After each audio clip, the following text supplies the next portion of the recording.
Bonjour à toutes et bienvenue dans cette nouvelle chronique d'actualité qui est là pour vous informer, vous distraire aussi d'une certaine façon et vous faire prendre conscience de tout ce qui se passe dans le monde qui nous entoure et comme quoi chacune de nos actions est importante et chacun de nos combats est important, ne l'oublions pas.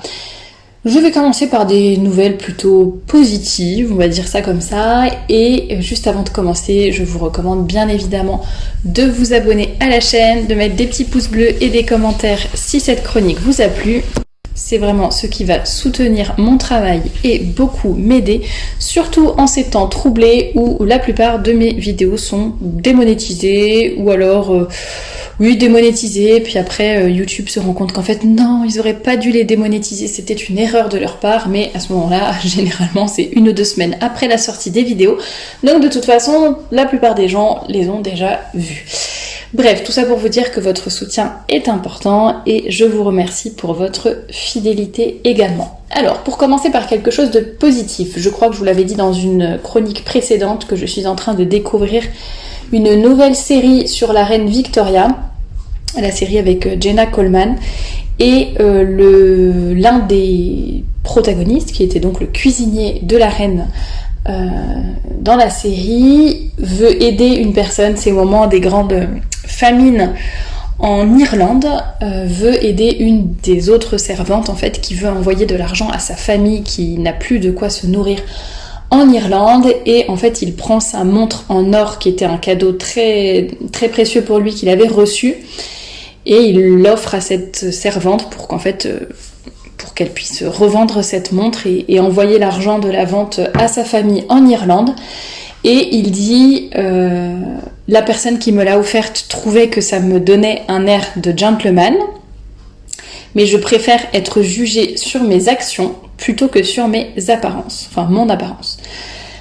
Donc voilà, j'ai trouvé que c'était une attitude, et en plus pour le coup complètement désintéressée, ça n'est pas pour plaire à cette femme, ça n'est pas parce qu'il est amoureux d'elle ni quoi que ce soit, dans la série il y a vraiment rien entre eux, donc c'est vraiment une action désintéressée, une action chevaleresque, et je trouve que ça fait plaisir dans beaucoup de séries, même les séries historiques, tout a tendance à être un peu vu ou relu tout du moins avec une lecture moderne et contemporaine qui fait qu'en fait tout est relu à la lumière du féminisme, de toutes ces idéologies que l'on a maintenant, et là voilà j'ai trouvé qu'au contraire on voyait encore les actions de vrais gentlemen, donc j'ai trouvé que c'était assez beau. En tout cas je pense que c'est suffisamment rare de voir ça parce que ça m'a vraiment frappée dans cette série de voir un bon exemple comme celui-ci, donc voilà, je voulais le partager avec vous.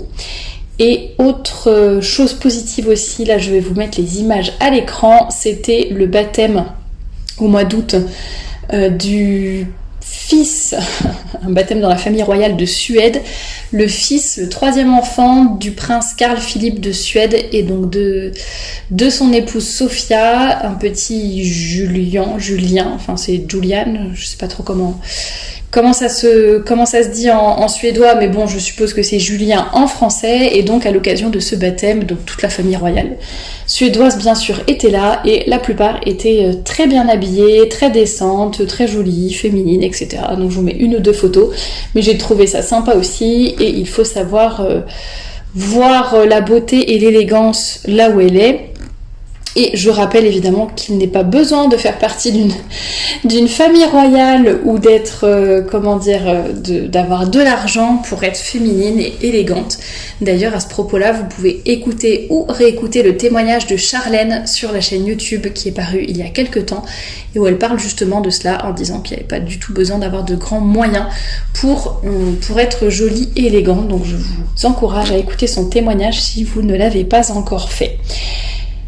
Alors, autre actualité, enfin parfois c'est des actualités qui me concernent, j'avoue, quand ça dépend de ce que moi je visionne ou de ce que je vois passer un petit peu sur les réseaux. Je regardais une vidéo de compétition de CrossFit et c'était très intéressant.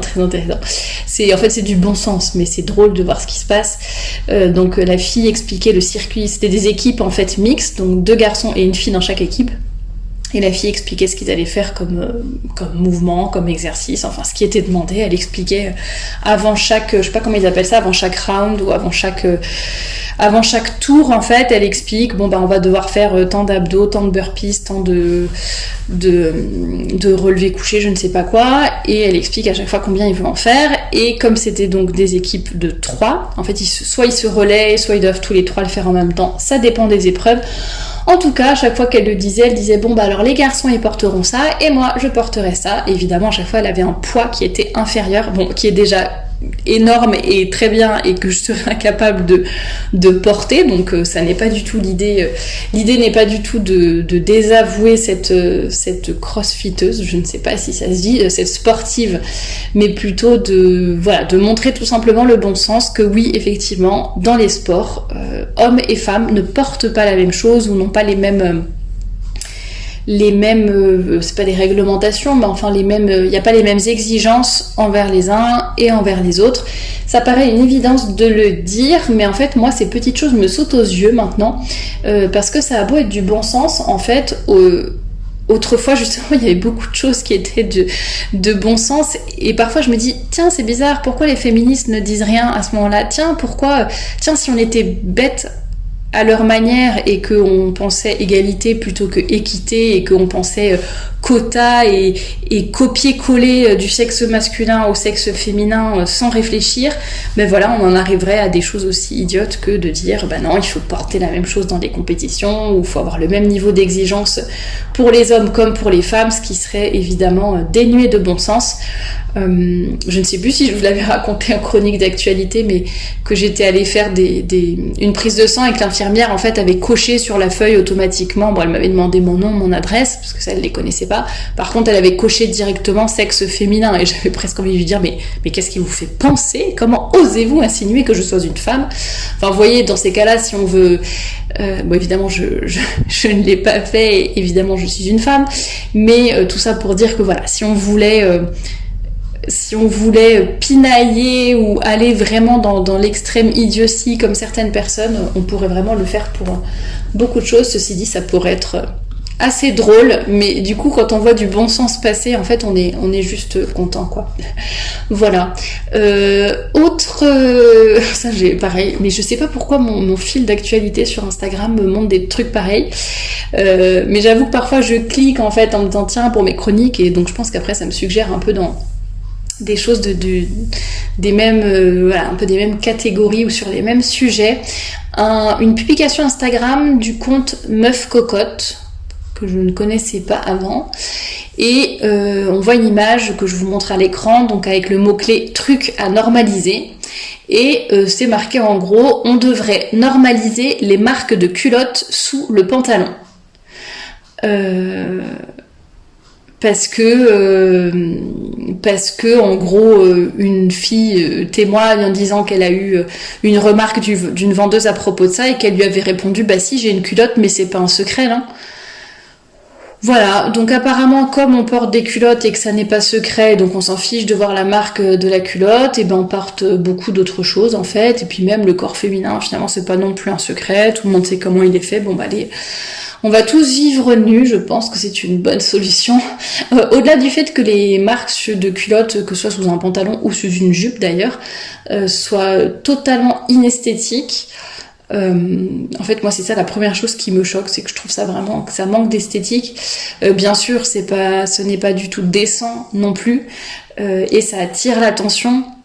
C'est pas tellement évidemment, elle tourne ça en dérision en disant bah si j'ai une culotte c'est pas un secret, mais évidemment un homme ou une femme qui vous regarde ne va pas se dire oh tiens elle porte une culotte, ça n'est pas ça le problème. Je pense que les gens se doutent que vous portez des sous-vêtements, mais par contre c'est que ça attire l'attention à cet endroit-là, donc ça attire l'attention sur les fesses ou sur la poitrine si par exemple vous avez un soutien-gorge rouge en dessous d'une chemise blanche. Coco m'avait dit je crois que le rouge pouvait passer plus inaperçu, donc noir par exemple sous une chemise blanche ça n'est pas tellement quoi tu te doutes pas que j'ai des sous-vêtements, non c'est pas ça, mais c'est que ça attire forcément le regard à cet endroit là, et donc ça parcellise, ça objectifie, ça rend la femme justement objet, et ça vraiment la parcellise, ça attire l'attention que sur certaines parties de son corps. Donc voilà, j'ai trouvé que c'était vraiment... j'essaie de trouver un mot aimable. Que c'était vraiment bizarre de vouloir revendiquer une chose pareille et que l'argument était très bizarre aussi. Enfin voilà, on devrait le normaliser parce que tout le monde sait que j'ai une culotte, quoi. Oui, bon, d'accord. Voilà. Alors là, c'est une publication Instagram du compte Repeat Undies, qui apparemment est une marque de culottes de règles, de culottes menstruelles, et qui donc parfois publie des photos de ses clientes, parfois des photos des produits qu'elles vendent, parfois des photos de témoignages qu'elles reçoivent ou de retours clients, et parfois des petits mantras destinés, des petites phrases destinées à soulever des débats et à encourager les femmes, la plupart du temps, à mieux vivre leurs règles. Voilà, par exemple, elle parle des jours de congé pour les femmes qui ont leurs règles, etc. Et il y a une des publications, j'essaie de retrouver la date, donc celle du 17 août, qui disait « Tu as le droit d'être dans tous tes états pendant tes règles et même de ne pas se justifier. Et même de ne pas te justifier, je pense. Ménage-toi, tu le mérites. » Et en fait, ce qui m'a... Donc je vous mets la publication à l'écran. Ce qui m'a... C'est pas tellement choqué, mais ça rejoint un petit peu ce mouvement du développement personnel qui part dans l'extrême de dire chacun est comme il est, comme il veut, fait comme il veut. En gros, on doit tous se comporter comme des animaux, personne ne doit rien contrôler et on doit vraiment être brut de décoffrage, quel que soit le sujet, quel que soit le moment, quel que soit le contexte. Et le but, c'est d'être vraiment soi-même et de ne pas se retenir, de n'avoir aucun filtre. Ça, c'est un peu la mode actuelle. Et là, c'est un petit peu la même chose avec les règles. Il y a tout un mouvement qui consiste à... En tout cas, moi, je ne l'avais pas vu auparavant. Je pense que c'est plutôt récent. Enfin, je dirais les 2 dernières années. Un mouvement qui consiste un peu à normaliser les règles, à parler des sujets un petit peu qui étaient peut-être tabous avant. Bon, je pense que c'était pas tabou, mais bon, imaginons que, ok, c'était tabou, donc on essaye d'en parler. On essaie de parler des douleurs pendant les règles. On reparle beaucoup d'endométriose également. Il y a beaucoup de sujets qui sont abordés. Je veux dire, pourquoi pas, enfin, si c'est fait de la bonne façon, dans le bon contexte. Et voilà, enfin, je trouve qu'il faut une certaine discrétion, pas dans le sens que ce soit honteux, mais c'est un sujet intime tout simplement. Donc bon, je pense pas que ça soit nécessaire de l'étaler sur la place publique. Mais si c'est fait de la bonne façon, personnellement, voilà, je n'y vois pas d'inconvénient. Mais par contre, il y a le mouvement qui consiste à... Du coup, aller dans l'extrême inverse, typiquement celui-ci, de dire t'as le droit d'être dans tous tes états sans te justifier. Donc en gros, si tes hormones font que t'es impatiente, que t'es en colère, que t'es irritable, que t'es hypersensible, que ceci, cela, bah pas de souci, reste comme tu es, c'est bien, et prends soin de toi, et ménage-toi, et c'est l'important. Alors, oui et non, quoi. Moi, je sais que sur le blog, je vous encourage plutôt à connaître votre cycle féminin. Déjà, quand on se connaît, on subit beaucoup moins son cycle. Connaître les humeurs qui sont attachées à chaque moment du cycle.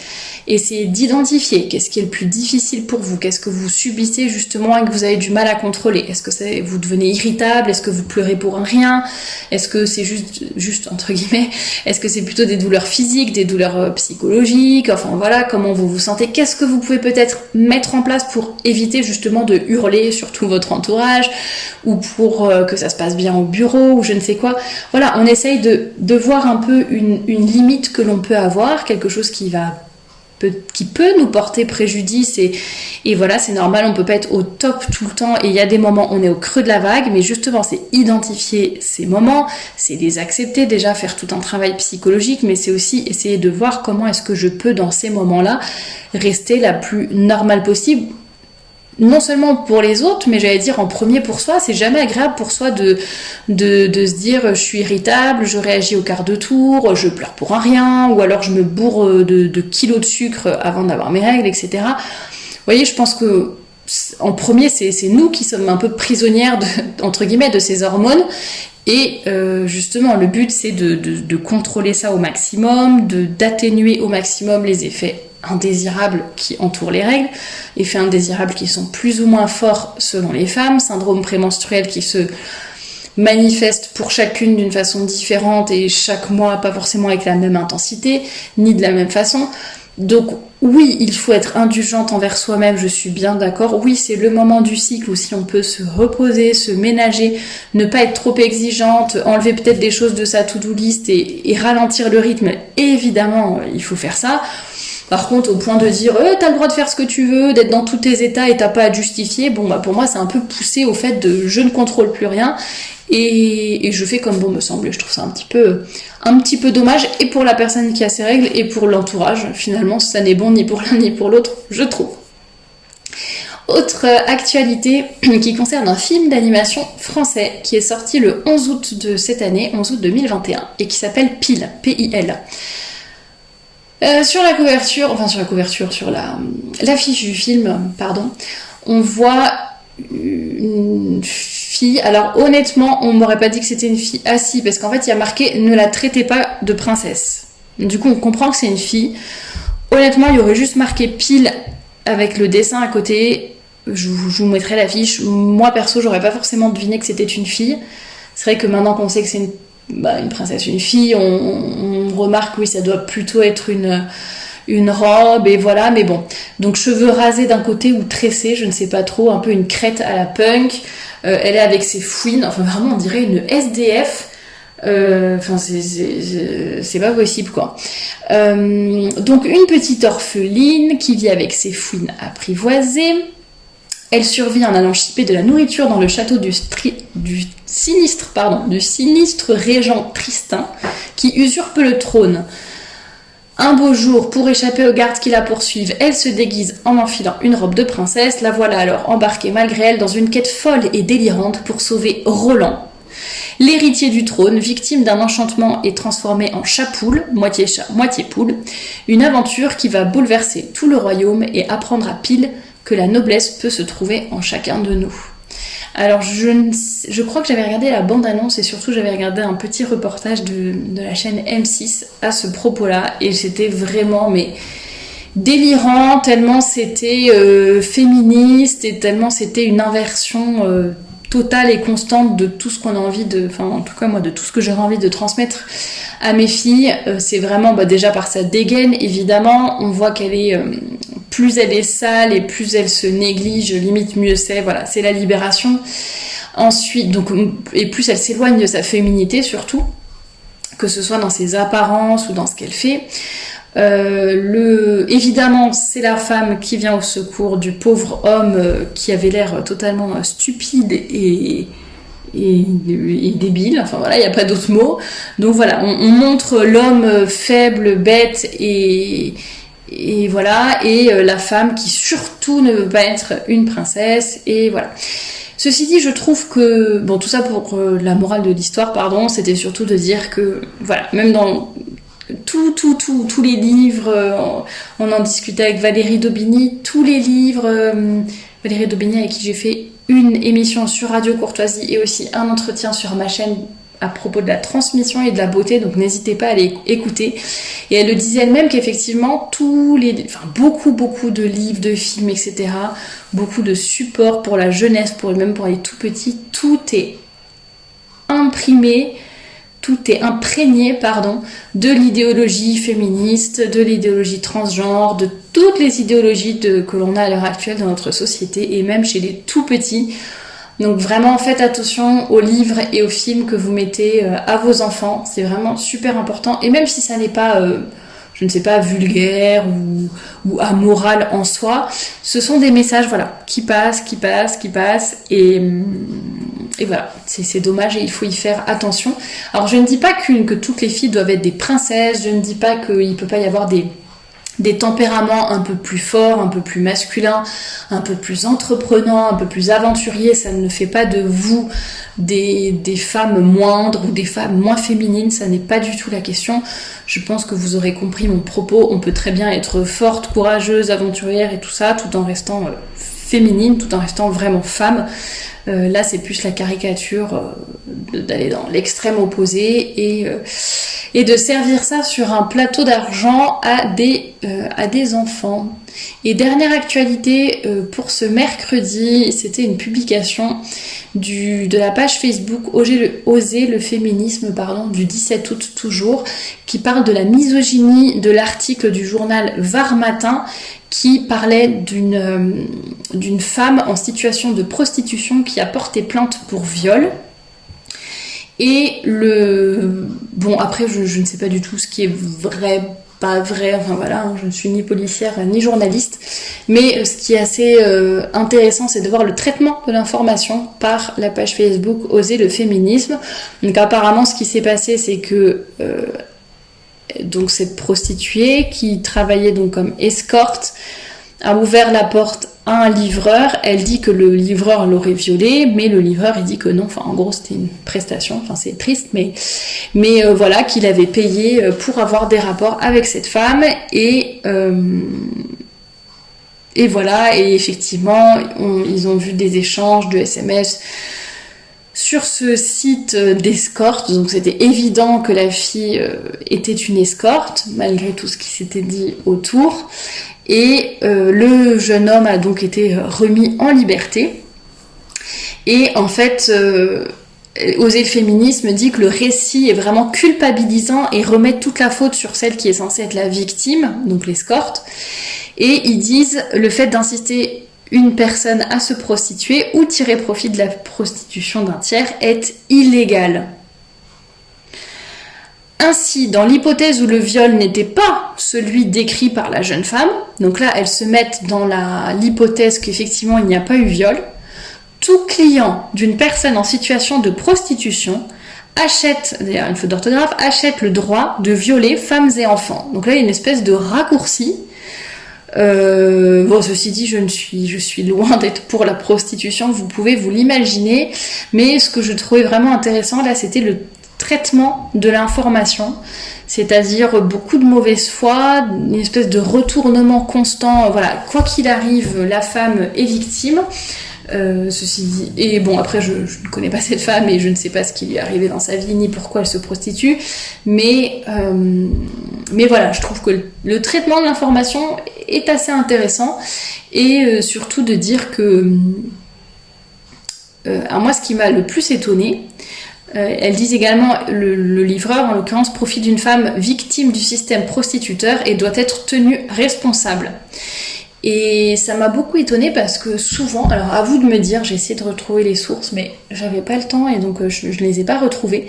Il m'a semblé, moi, que ces derniers temps, je voyais beaucoup passer des femmes qui essayaient plutôt de réhabiliter la prostitution, comme si c'était un métier comme les autres, qu'il n'y avait pas à avoir honte, que chacune dispose de son corps et qu'on le fasse pour l'argent ou pour autre chose. Ou, voilà, il n'y a pas de honte à avoir. Ah, sur quelle chaîne j'avais vu ce reportage ?